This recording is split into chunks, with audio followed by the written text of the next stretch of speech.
Line भी जरूरी है। भारत का उपराष्ट्रपति, तो भारत का उपराष्ट्रपति। इससे पहले हमने लोकसभा भी देखा, राज्यसभा भी देखा, विधानसभा भी देखा, विधान परिषद भी देखा। तो विधान परिषद का कार्यकाल, विधान परिषद का कार्यकाल कितना होगा? 6 वर्ष। 6 साल होता है कि अस्थायी सदन है? अस्थायी सदन है। उसके सदस्यों का कार्यकाल 6 वर्ष का है। जैसे राज्यसभा का कार्यकाल कितना है? अस्थायी सदन है, लेकिन उनके सदस्यों का कार्यकाल 6 वर्ष। लेकिन लोकसभा का कार्यकाल 5 वर्ष है और इससे पूर्व भी भंग हो सकती है। तो भारत का राष्ट्रपति कौन राष्ट्रपति होगा? उपराष्ट्रपति। उपराष्ट्रपति में क्या होगा कि सबसे पहले ऐसा कौन सा व्यक्ति है जो राष्ट्रपति हो सकता है, ये जान लें। एक तो वह भारत का क्या होना चाहिए? नागरिक। एक बात ये है कि वो भारत का नागरिक। दूसरी बात क्या है कि उसकी उम्र 35 वर्ष न्यूनतम, अधिकतम की कोई चर्चा नहीं, क्योंकि ये पद लिया ही गया है कहाँ से? अमेरिका के संविधान से लिया गया है। तो भारत का नागरिक 35 वर्ष उम्र, और क्या है, कौन सी योग्यता रखता हो? राज्यसभा सदस्य चुनने की। कौन सी? राज्यसभा। तो राज्यसभा सदस्य चुनने की योग्यता है। और राष्ट्रपति के लिए क्या है? राष्ट्रपति के लिए क्या है? लोकसभा सदस्य चुनने की योग्यता है। इसके अलावा क्या है? अलावा क्या है? वह किसी लाभ के पद पर भी ना होना चाहिए। तो लाभ के पद पर ना हो, तो लाभ के पद पर भी नहीं होना चाहिए। तो लाभ के पद क्या होंगे? लाभ के पद क्या होंगे और क्या नहीं होंगे? तो लाभ के पद क्या नहीं होंगे ये पहले देख लो। तो राष्ट्रपति का पद, राष्ट्रपति का पद लाभ का पद नहीं माना जाता। एक बात। दूसरी बात है उपराष्ट्रपति। उपराष्ट्रपति का पद भी लाभ का पद नहीं माना जाता है। तीसरी बात क्या है? राज्यों के राज्यपाल। राज्यों के राज्यपाल। तो राज्यों के जो राज्यपाल होते हैं इनके पद को भी लाभ के पद के अंतर्गत नहीं गिना जाता है। अगली बात क्या है? जो मंत्री पद है, मंत्री पद, मंत्री पद, और मंत्री पद को भी हम लाभ के पद को नहीं मानते हैं। मंत्री पद चाहे संघ का हो और चाहे राज्य का, राज्य का। तो इन लोगों को राष्ट्रपति, उपराष्ट्रपति में क्या कहा? राष्ट्रपति, उपराष्ट्रपति और राज्यों के राज्यपाल मंत्री पद, और वो मंत्री पद चाहे संघ के हो चाहे राज्य के हो, इनको हम लाभ के पद के अंतर्गत नहीं गिनते हैं। ये बात क्लियर हो गई? तो लाभ का पद क्या है? तो लाभ का पद क्या है? लाभ का पद क्या है? लाभ के पद के अंतर्गत आता है कोई ऐसा व्यक्ति, जैसे मान लीजिए स्कॉलरशिप आवंटन, फेलोशिप आवंटन। इसके साथ साथ आप देखोगे अनेक ऐसे हैं जहां भूखंड आवंटन होते हैं कि नहीं? तो ऐसे लाभ वाले पद, आर्थिक मामलों वाले पद पर अगर राज्य संघ में बैठा व्यक्ति है तो उसको लाभ के पद के अंतर्गत माना जाएगा। तो ये नॉर्मल बात हो गई कि लाभ का पद क्या है, लाभ का पद क्या नहीं है, क्या योग्यता होनी चाहिए। दूसरी बात ये है कि इसके चुनाव के लिए 20 क्या होने चाहिए? प्रस्ताव, अनुमोदक प्रस्ताव, और 20 क्या होने चाहिए? प्रस्ताव। तो 20 अनुमोदक और 20 प्रस्तावक होने चाहिए। 20 लोग उसके नाम का अनुमोदन करें और 20 लोग उसके नाम का प्रस्ताव। और ये 20 लोग कहां से होंगे? ये होंगे निर्वाचन मंडल के। कहां से होंगे? निर्वाचन मंडल के। तो इसका अभिप्राय क्या है? निर्वाचन मंडल का अभिप्राय क्या है? निर्वाचन मंडल राष्ट्रपति के निर्वाचन मंडल से ये अलग होगा। जो राष्ट्रपति का निर्वाचन मंडल बनेगा उससे अलग होगा। क्योंकि राष्ट्रपति वाले में आपने देखा था कि लोकसभा के बाद राज्यसभा, दिल्ली पांडिचेरी के साथ आपने देखा था किसको, राज्यों की विधानसभाएं।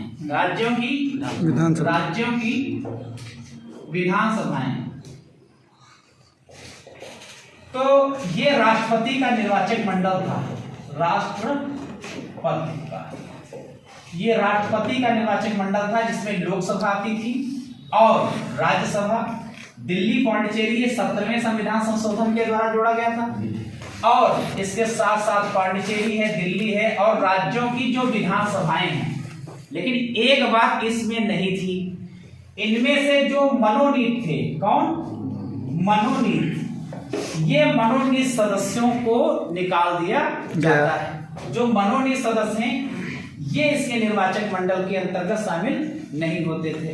तो मनोनीत सदस्य क्या थे कि लोकसभा में पहले, अब तो 104वें संविधान संशोधन के द्वारा 2 एंग्लो इंडियन को नहीं लिया जा रहा है। अधिकतम सीटों की संख्या 552 होती थी, अब कितनी हो जाएगी, 50 हो जाएगी। तो लोकसभा के 2 ऐसे सदस्य जो एंग्लो इंडियन हुआ करते थे वो चुनकर आते थे अनुच्छेद किसके अंतर्गत, 331 के अंतर्गत, वो अब शामिल नहीं है। तो पहले भी जब निर्वाचक मंडल बनता था तब भी वो शामिल नहीं होते थे। अगली बात, जो राज्यसभा है, इस राज्यसभा में 12 सदस्यों को राष्ट्रपति क्या करता है, मनोनीत करता है। कला, साहित्य, समाज सेवा, विज्ञान आदि के क्षेत्र में जो ख्याति प्राप्त लोग हैं उनको चुनता था। अब वो चुनता नहीं, इसके मंडल के अंतर्गत नहीं आते हैं। दिल्ली पांडिचेरी के साथ साथ राज्यों की विधानसभाओं, और विधानसभाओं में भी एक ऐसा व्यक्ति है, विधानसभाओं में एक एंग्लो इंडियन चुना जाता था, अनुच्छेद 333। तो अनुच्छेद 333 के अंतर्गत एक ऐसा व्यक्ति था एंग्लो इंडियन, अगर प्रतिनिधित्व नहीं होता तो एक व्यक्ति को हम लोग मनोनीत करते थे। तो मनोनयन की प्रक्रिया समाप्त हो चुकी है अनुच्छेद 104 के अंतर्गत, लेकिन निर्वाचन में एंग्लो इंडियन शामिल हो सकते हैं। जैसा कि हमने बताया कि पश्चिम बंगाल से एक व्यक्ति चुनकर आए राज्यसभा में, उनका नाम क्या है, आप ही लोग बता दें।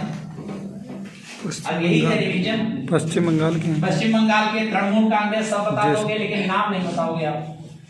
तो ये ऐसा निर्वाचन मंडल किसका बनता था, राष्ट्रपति का। लेकिन उपराष्ट्रपति में हम क्या बनाएंगे, उपराष्ट्रपति के निर्वाचक मंडल में देखोगे तो लोकसभा, क्या लोकसभा, तो लोकसभा और राज्यसभा, तो लोकसभा और राज्यसभा 2 सदस्य। तो इसका मतलब है इसमें के 200, इसमें के 500, अधिकतम 50 सदस्य, और इसमें के 245 है तो 50 अधिकतम सदस्य। ये सभी सदस्य मिलकर निर्वाचन में भाग लेंगे, किसके, उपराष्ट्रपति। पहले क्या था कि इसमें से मनोनीत सदस्य हट जाते थे, तो निर्वाचक मंडल में केवल लोकसभा शामिल होगी और राज्यसभा शामिल होगी। अधिकतम सदस्य 50 हैं और ये 250 इसमें। तो ये बात निर्वाचक मंडल में। तो अगली बात क्या है, अगली बात ये है कि इसके निर्वाचन में, इसके निर्वाचन मंडल में जब निर्वाचन होता है तो पदाधिकारी, जो निर्वाचन में एक बनता है कि आप उसको बोलते हैं भाई, पदाधिकारी होता है निर्वाचन में। निर्वाचन में जब ड्यूटी लगती है, आपने देखा होगा, तो नाम नहीं याद आ रहा है, अभी आपको बताता हूँ। पीठासीन, तो पीठासीन, तो यदि आ जाए कि पीठासीन अधिकारी का रोल, तो पीठासीन अधिकारी के रोल में एक बार लोकसभा का महासचिव, लोकसभा का महासचिव, एक बार लोकसभा का महासचिव और दूसरी बार राज्यसभा का। तो एक बार लोकसभा का महासचिव बनता है और दूसरी बार कौन बनता है, राज्यसभा का महासचिव। महासचिव लोकसभा और महासचिव राज्यसभा, इसके क्या बनते हैं, पीठासीन अधिकारी बनते हैं। है कि इनके निर्वाचन में अगर कोई विवाद का मुद्दा हो, अगर कोई विवाद का मुद्दा हो तो विवाद के मुद्दे में वो मुद्दा कहाँ जाएगा? सीधे सुप्रीम कोर्ट जाता है। अगर विवाद का मुद्दा है तो सीधे सुप्रीम कोर्ट जा सकता है। पूरी ताकत में दूसरे साइड से कि ये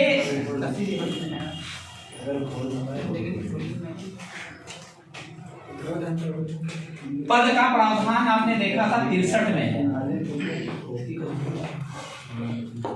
भारत का उपराष्ट्रपति,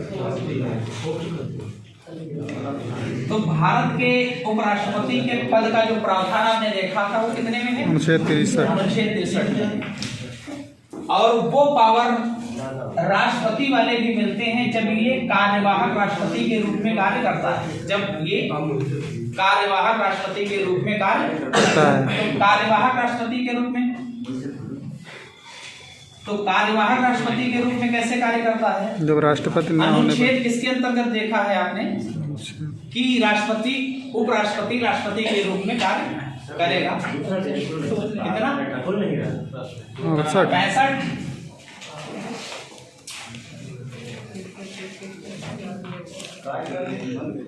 किसके अंतर्गत? अनुच्छेद 65 में। तो अनुच्छेद 65 क्या है? अनुच्छेद 65 इससे जुड़ा क्या है कि राष्ट्रपति की असामयिक क्या हो जाए? मृत्यु हो जाए, या फिर या अपने पद को त्याग पत्र दे दे। तो या तो त्याग पत्र दे दे या फिर विदेश में हो। विदेश। इस प्रकार से कुछ प्रावधान है कि राष्ट्रपति की भारत में यदि अनुपस्थिति होती है तो उस दशा में उपराष्ट्रपति भारत के राष्ट्रपति वाले कार्य करेगा। तो बात यह है कि इसके द्वारा जो बनाए गए अनुच्छेद 65 है, और इस 65 में ये बताया गया है राष्ट्रपति की अगर अनुपस्थिति हो जाए तो या मृत्यु हो जाए या पद त्याग दे दे या विशेष और कोई समस्याएं हैं उस मामले में, या देश में नहीं है विदेश में है, तो उस दशा में कार्यवाहक राष्ट्रपति के रूप में उपराष्ट्रपति काम करेगा। तो उस समय उपराष्ट्रपति को वेतन कौन से मिलेंगे? राष्ट्रपति वाले वेतन मिलेंगे। उसके द्वारा जो बनाए गए कानून होंगे, उसके द्वारा उस समय बनाए गए कानून होंगे वो सब लागू रहेंगे। वेतन भत्ते उसके द्वारा बनाए गए कानून ये सभी लागू रहेंगे। ये बात इसके अंतर्गत है। जो शपथ दिलाने का काम है ये कौन दिलाता होगा? शपथ इसको कौन दिलाता होगा? कौन? राष्ट्रपति दिला रहा है। तो ये शपथ किसकी लेता होगा? किसकी लेता होगा? संविधान के निष्ठा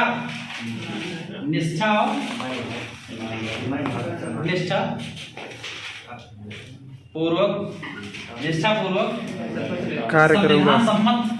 संविधान सम्मत निष्ठा पूर्वक कार्य करने की शपथ लेता है कौन? उपराष्ट्रपति। और इसी के निर्वहन के लिए लगा रहता है। तो अगली बात देखिएगा जाके, महाभियोग नहीं है, तो महाभियोग प्रक्रिया नहीं है। हाँ, ये केवल राष्ट्रपति पर लागू होती है। इसको साधारण बहुमत के माध्यम से राज्यसभा के, किसके? राज्यसभा के, इसके बहुमत के आधार पर हम हटा देते हैं। लेकिन एक बात ये भी है जो पहले थी, 14 दिन पूर्व क्या होनी चाहिए? उसे सूचना होनी चाहिए। 14 दिन पूर्व इसको सूचना होनी चाहिए। तो इनके जो वेतन आपने देखा था, वेतन क्या है? संचित निधि से दिए जाएंगे। कहां से? संचित निधि। तो संचित निधि क्या है? संचित निधि गोलक के समान है, जिसमें जितने बचत के पैसे होते हैं या और जो पैसे आते हैं देश में वो सब इसी के अंतर्गत रखे जाते हैं। जैसे हम बाहर से पैसे लेते हैं, किस आधार पर लेते होंगे? ऋण वगैरह लेते हैं क्या? पैसे बाहर टैक्स भी है, तो टैक्स के साथ साथ जो हमारी टैक्स के साथ साथ और क्या होगा? कर्जे वगैरह बाहर से लेते हैं, या पैसा जो हम देते हैं उनकी जो उगाही होती है उनसे प्राप्त जो हमें राशियां होती हैं, उनसे मिलने वाले जो ब्याज होते हैं, ब्याज भी होता है। तो ब्याज से मिलने वाले पैसे होते हैं, टैक्स से मिलने वाले पैसे होते हैं, और बाहर किसी देश से जब हम पैसा वगैरह लेते हैं सब कुछ इसके अंतर्गत रखा जाता है। तो इस संचित निधि का वर्णन है 266 में, अनुच्छेद 266 में संचित निधि का वर्णन है। और ये संचित निधि से बहुत सारे जो पदाधिकारी हैं उनके वेतन इस पर भारित होते हैं। भारित मतलब निर्भर होते हैं। जैसे राष्ट्रपति के वेतन होते हैं कि नहीं, उपराष्ट्रपति के वेतन होते हैं लोग, और इसके बाद में आप सुप्रीम कोर्ट के न्यायाधीश, हाई कोर्ट न्यायाधीश हैं, और इसके बाद में संघ लोक सेवा आयोग अध्यक्ष वगैरह, कै के वेतन। तो अनेक प्रकार के जो पदाधिकारी हैं उन सबके वेतन निकालने का काम कहाँ से हो रहा है? संचित निधि से हो रहा है। तो संचित निधि से वेतन दिया जाता है किसको? उपराष्ट्रपति को। वैसे तो उपराष्ट्रपति राज्यसभा का क्या है? सभापति है।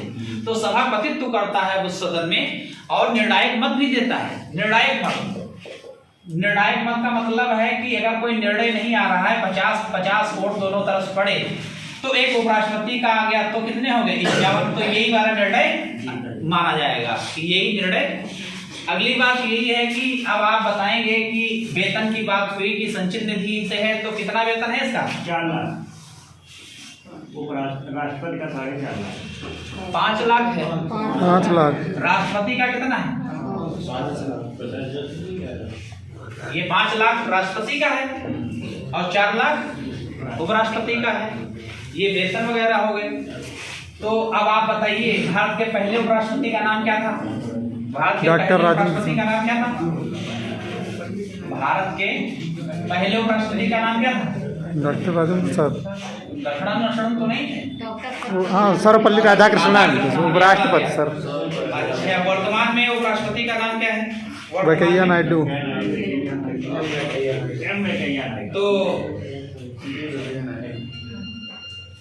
तो आपने देख लिया कि सच्ची श्रद्धा और निष्ठा से उसने कसम संविधान की खाई। और उसके बाद में एक बात और ये थी कि शपथ तो आप बता दिए कि राष्ट्रपति दिलाता है। उसके बाद में आपने ये भी बताया है कि पद ग्रहण करने से लेकर के समय को गिना जाएगा 5 वर्ष तक के कार्यकाल को पद ग्रहण करता है। इसके अलावा क्या है कि ये पहले भी त्याग पत्र दे सकता है। ये पहले भी त्याग पत्र दे सकता है। और थोड़ी बात है, सुनना है आपको। पदावधि के समय अपना त्याग पत्र किसी भी समय राष्ट्रपति को दे सकते। तो किसी भी समय राष्ट्रपति को अपना त्याग पत्र दे दे। दूसरी बात क्या है, या पूर्व भी अवकाश ग्रहण कर सकता है। अगली बात है कि उपराष्ट्रपति को हटाने के लिए महाभियोग जैसी कोई प्रक्रिया नहीं है, बल्कि राज्यसभा द्वारा संकल्प पारित करके हटाया जा सकता है। अगली बात क्या है, शर्त सिर्फ इतनी है कि 14 दिन पूर्व क्या देना चाहिए? सूचना देना चाहिए, जिससे वो अपना विपक्ष रख सकते। अच्छा, ये बात भी हो गई। और अप्रत्यक्ष निर्वाचन होता है। क्या होता है? अप्रत्यक्ष निर्वाचन। तो अप्रत्यक्ष निर्वाचन क्या है? अप्रत्यक्ष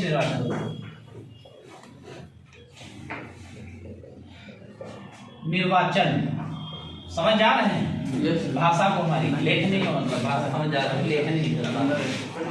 तो अनिर्वाचन का मतलब क्या है कि जैसे लोकसभा और राज्यसभा के जो निर्वाचन होते हैं, तो लोकसभा और राज्यसभा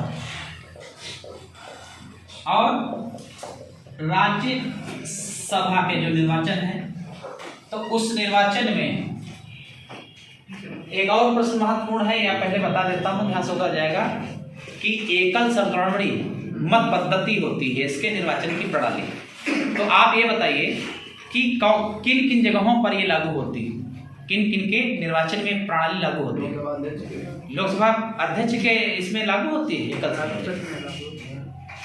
ऐसा नहीं, केवल राष्ट्रपति, दूसरी बात उपराष्ट्रपति, और तीसरी बात होता है राज्यसभा के सदस्यों के संदर्भ में पढ़ा था। तो इसके अलावा कहीं नहीं है। तो इनके इलेक्शन में जैसे लोकसभा के ये भी क्या है? सांसद हैं, और ये भी क्या है? विधायक सांसद हैं। तो इनके इलेक्शन में हम लोग सीधे वोट देते हैं। यदि हमारी उम्र कितनी हो जाए, 18 वर्ष हो जाए, तो हम सीधे इलेक्शन में वोट करेंगे। किसको? सांसद को। तो सांसद को हम जिताते हैं। यही सांसद, इनमें से सांसद मिलकर के जब वोट करते हैं किसको, उपराष्ट्रपति को, तो हमारा जो इलेक्शन है यानी हमारा वोट देना सांसद को प्रत्यक्ष है, मतलब डायरेक्ट है। और यही हमारे चुने हुए जो प्रतिनिधि होंगे जब ये इलेक्शन करेंगे राष्ट्रपति या उपराष्ट्रपति को, तो इलेक्शन कैसा हो जाएगा, अप्रत्यक्ष हो जाएगा। तो अप्रत्यक्ष प्रणाली है। एक बात और, एकल संगणनीय मत पद्धति, एकल संगणनीय मत पद्धति के बारे में बताइए आप। एकल संगणनीय मत पद्धति जो नहीं बता रहे हैं थोड़ा सा घुमा दिखा दीजिएगा। एकल संगणनीय मत पद्धति एक बार बताया कि नहीं? तो एकल संगणनीय मत पद्धति से अभिप्राय क्या है, इसे भी देखिए। जैसे एक बार को दिखा भी दो। संगणनीय मत पद्धति का मतलब ये है कि जैसे first pass the post system, एक सिस्टम है first past the post system, first pass the post system, ये क्या है? इसका मतलब होता है अग्रताही विजेता, अग्रताही विजेता। इसका मतलब क्या है? अग्रताही विजेता का मतलब क्या है? जो आगे है वही सर विजेता। अग्रताही विजेता का मतलब है कि जो सर्वाधिक मत प्राप्त करे उसे कहते हैं अग्रताही विजेता। First pass the post system, ये लागू कहाँ होता है? ये लागू कहाँ होता है? ये लागू होता है जैसे लोकसभा, जैसे सांसदीय इलेक्शन देखा है? जी सर। देखा कि नहीं देखा? देखें सर। अरे कुछ नहीं देखा तो गांव का इलेक्शन देखा होगा। जिसके ज्यादा मत प्राप्त करे वही तो वोट प्रधान बनेगा ना, सरपंच वगैरह प्रधान देखा होगा। तो जो सबसे ज्यादा मत प्राप्त करे वही प्रधान, जो सबसे ज्यादा क्षेत्र में खड़े हुए सांसदों में से जो वोट प्राप्त करे वही क्या होगा, सांसद। जो सबसे ज्यादा क्षेत्र में खड़े विधायकों में से जो मत प्राप्त कर ले वो विधायक तो विधायक बन जाता है, तो उसे कहते हैं अग्रताही। लेकिन राष्ट्रपति उपराष्ट्रपति में ये सिस्टम लागू नहीं होता है। उसमें एक निश्चित कोटा या अनुपात प्राप्त करने वाले व्यक्ति को विजेता घोषित किया जाता है। उसमें एक निश्चित कोटा या अनुपात प्राप्त करने वाले व्यक्ति को विजेता घोषित किया जाता है। ये बात इसमें क्या है कि एक वरीयता इलेक्शन में वोट देना होता है, एक वरीयता क्रम। तो वरीयता क्रम में हम वोट देते हैं और उस वरीयता क्रम में निश्चित अनुपात के नीचे पाने वाले वोट के मेंबर के वोटों को ऊपर वाले मेंबर में बांट दिया जाता है। उसे कहते हैं हस्तांतरित। जो निश्चित मान लीजिए 50% से नीचे वोट पाए तो उन वाले कम वाले वोटों को गिन दिया जाएगा ऊपर वाले वोटों में 50% के वोट पाने वाले लोगों के ऊपर में। तो धनराशि होती है इसमें, हाँ 15,000 होती है गुट 15,000 रुपए, 15,000 हो गया। तो 15,000 रुपए जमानत राशि जब्त होती है। बढ़िया बात। जब्त कब होगी? जब 1/6 से कम। तो ये बात बढ़िया आपने बताया कि 1/6 से मत अगर कम आप प्राप्त करें तो ये 15,000 रुपए आपके डूब जाएंगे या जब्त हो जाएंगे। और डूब कर कहाँ पहुंच जाएंगे? ये सीधे किसके पास जाएंगे? आरबीआई के पास। तो आरबीआई के पास सीधे जाएंगे या ये चीज है। और कोई प्रश्न? आपका जो टॉपिक था इसमें कहा यह जाता है कि पृथ्वी अपना बैलेंस स्वयं करती है। पृथ्वी अपना बैलेंस स्वयं करती है। यदि आपने देखा होगा कि अनेक प्रकार की जो नदियां हैं, जैसे विशेषकर उत्तर भारत की नदियां सर्वाधिक नदियां हैं और सबसे ज्यादा नदियां और हमेशा सदाबहानी नदियां आपको मिलती हैं, लंबी नदियां मिलती हैं। जैसे गंगा की बात करो तो 2525 किलोमीटर तो अकेले गंगा है और इनके प्रवाह क्षेत्र बड़े हैं और ये यहाँ से गुजरती है। जैसे पर्वत के अनेक क्षेत्रों से होकर गुजरती हैं, होती कि नहीं? जैसे गंगा कहाँ से गुजरती है? गंगोत्री से। यमुना कहाँ से गुजरती है? यमुनोत्री से। तो इस प्रकार से उत्तर भारत की नदियां हो चाहे दक्षिण भारत की नदियां हैं कि भारत का स्ट्रक्चर कुछ इसी प्रकार का है। देखिएगा थोड़ा कि भारत का कुछ स्ट्रक्चर इस प्रकार का है कि जैसे ये देखते हो ये प्रायद्वीपीय भारत है। कौन सा भारत है? ये प्रायद्वीपीय भारत है। और यहाँ पर पर्वतीय क्षेत्र है या उत्तर भारत है कि नहीं? पर्वतीय क्षेत्र उत्तर भारत है। तो सर